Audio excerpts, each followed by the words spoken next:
I'm always very mindful that if it wasn't for the people watching, I wouldn't be able to do this. The grassroots, if you will.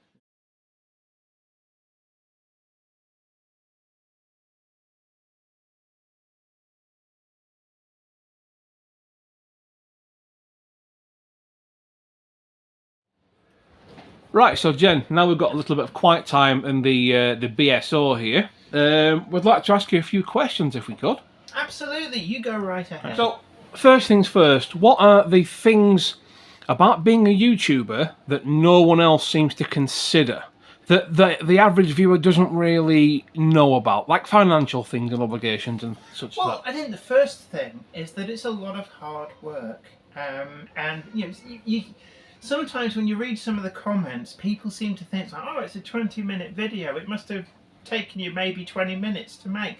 And it's not. It's like days and days because you've got to do research, prepping, trial runs, and you've got to do the filming, which has a lot of outtakes, stopping and starting. And then the editing process can take literally days. I find the editing's the thing that takes up the bulk of the time and the effort. Absolutely.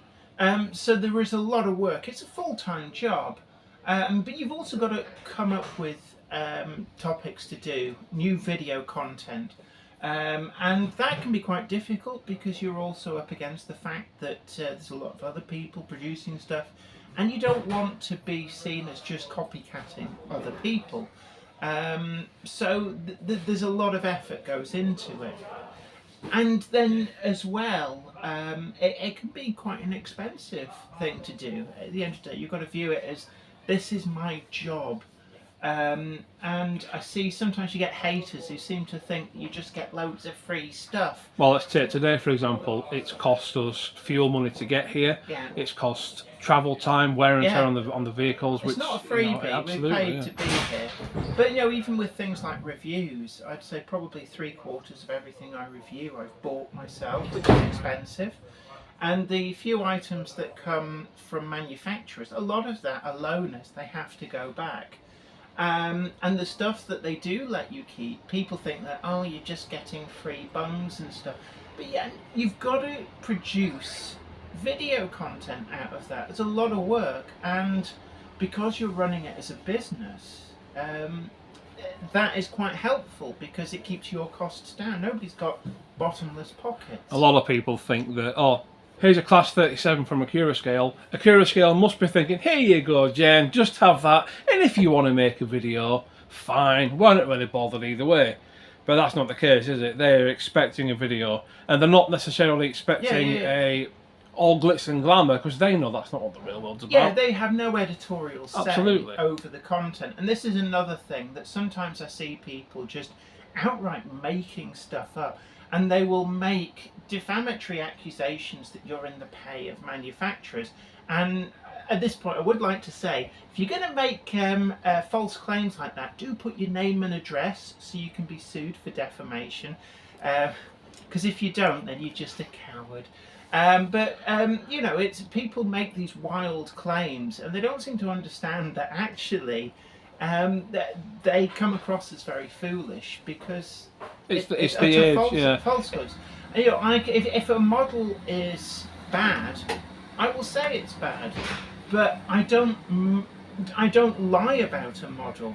And I think there's this idea that there's like an us and them mentality between modelers and manufacturers, that somehow manufacturers are out to gouge the modeler and pass off utter garbage for as high a price as they can. And it's not like that.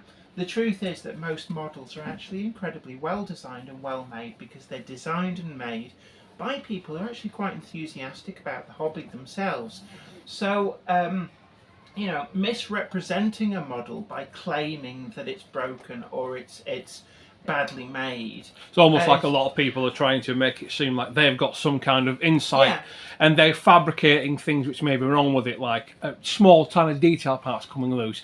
Let's be honest, that's not the end of the world. In some cases, you look at it and it's like that's not a fair representation of the model. But it's like I always say about YouTube. The best example, I guess, to illustrate this is dash cam footage. Loads of dash cam footage on YouTube. But the people who watch it, they're not going to watch 30 minutes of really, really good quality, drive by the book, like proper mirror signal maneuver, and nobody crashing or anything, and people being courteous. People don't go there to watch that. They go for the crashes, the road rage. And unfortunately, clickbait gets views. And you have to ask yourself, am I going to do sensational clickbait videos that actually just outright lie about the products to get the clickbait and risk ultimately at some point being sued for misrepresentation? Or am I going to be honest? And unfortunately, honesty grows your channel slower. And that's not an advert to say you need to be dishonest. You need to claim that the model was broken. You need to claim that the model's badly assembled, badly designed, and fell apart in your hands. It's not about that. Unfortunately, people who are honest get penalised.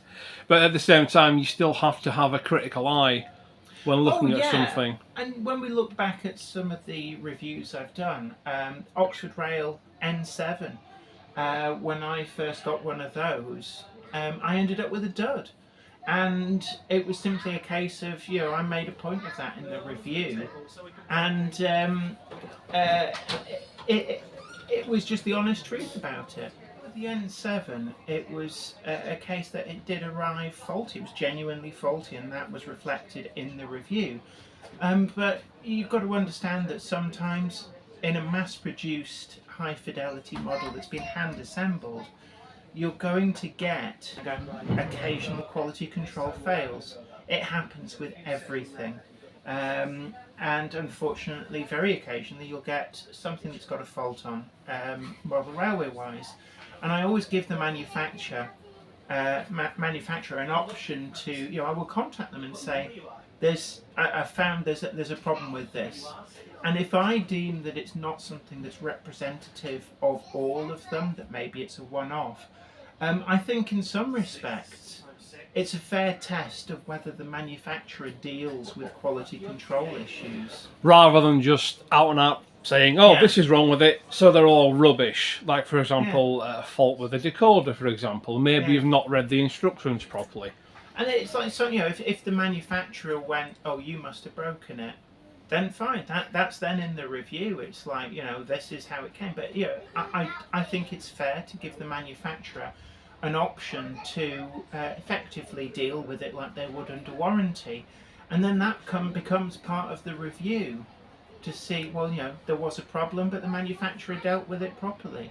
And contrary to what some of the trolls make up, there's I don't pull the big I am. Don't you know who I am? Don't you know who I am? A lot of the time I mystery shop stuff. Where's my trailer? Because I know that people in the industry know who I am, so I buy stuff without a great fan. I like buying stuff mail order from retailers, simply because I don't want to make a fuss. I want to see what happens. And I've had some great buys mystery shopping, which show that you can get them as well. And that's part of the thing that I want to show, is it's about the community, it's about other people. I don't like YouTubers who it feels like they pull the ladder up after themselves. They get big and they will do nothing, absolutely nothing, to help out other people. I know what a struggle it is to start out. Speaking of struggles, it's another thing which people don't seem to consider is how it affects your life personally. You are out there for everyone to see, in their living rooms, in their hands, and they're watching you sometimes 24/7. And that does have an impact on your life and your mental well-being and everything else, your personal life. You will have to make sacrifices. But you have to be very careful about what you say out and about. You can't go around effing and jeffing. No, absolutely. And do it. They don't you know who I am, sort of thing. I say, I know my rights. And you can't do any of that, because that becomes the one thing that in this age of everybody's got a smartphone, that it will get captured, it will get uploaded, and there'll be some viral video. YouTuber has a massive meltdown because their cappuccino had too we could much all phone. do well to remember the simple phrase of stay humble.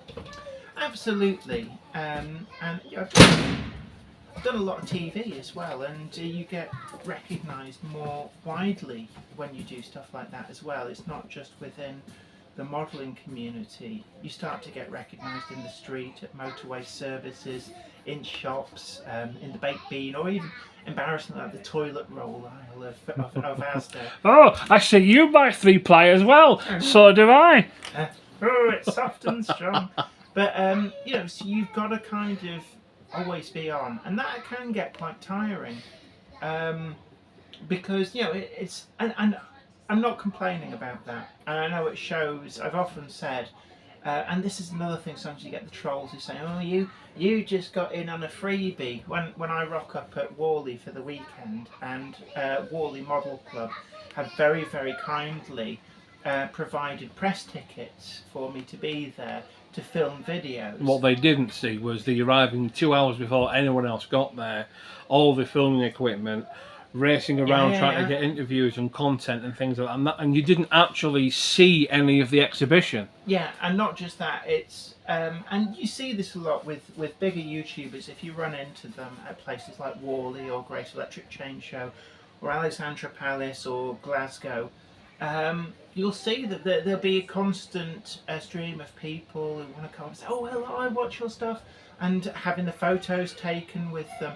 And I'm quite happy to do that. I don't erect a paywall or any nonsense like that. You know, I'm always very mindful that if it wasn't for the people watching, I wouldn't be able to do this. The grassroots, if you will. Yeah. But it does mean you don't get to see an awful lot. So I often say, if I bought a ticket to go to Worley, it becomes, for me, just an expensive meet and greet, because a lot of the filming that I do, when you see my Worley video, for example, a lot of that footage was done just before the doors open or right at the end when it's still technically running but people are leaving, because otherwise I just can't get round. And then there's a lot of talking to manufacturers, finding out about new products and stuff. And you know, again, it's something I think a lot of people don't understand, is that there's a lovely community feel, not just within the enthusiasts and the modelers, but everybody and all the manufacturers do know each other. Now, it's not like a cartel or anything, but everybody knows everybody else. So it is kind of nice when, you know, people like Simon Cutler go, "Oh, hello, Jenny, nice to see you." So you mean it's not like the Jets and the Sharks, but you've got Akira Scale on one side doing this, and Batman's walking towards them down the street with a shiv. And we're like, you know, you meet up in the bar in the hotel afterwards, and it's like, "Oh, it's the boys from Daypol," or "Oh, look, it's the Akira Scale lads drinking the bar dry with Guinness because they've yet again cleared all the awards that were available." And that's the main thing. It is a community in every sense, from the smallest individual to the top of that. So thank you very much, Jen. It's been a pleasure speaking to you. Hope you enjoy the rest of your day, and we'll see you soon. Thank you very much. Bye bye. Absolutely. Always happy to help out on the YouTube channel.